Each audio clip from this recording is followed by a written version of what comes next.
sa tulong ng Panginoon. Amen. Yung iba mga kapatid, taong 2024, hindi nakaabot ng December dahil naabutan ng kamatayan. Bless tayo ngayon dahil sa tulong ng Diyos, sa awa ng Diyos, nakaabot tayo ng ganito.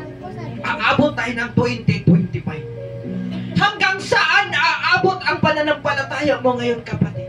Meron pang 2025, meron pang namang bagong pagsubok at bago namang problema na ating haharapin. Ang tanong, hanggang saan aabot ang pananampalataya? Aabot pa ba yan ng 2026? O baka sunod na pagbalik ko dito para mag-mensahe, halimbawa, i-invite ako ulit ni Pastor Moy. Baka isa sa inyo dito, pagtayo ko dito ulit, di ko na makikita. Hanggang saan aabot ang pananampalataya natin sa Panginoon? Kaya dapat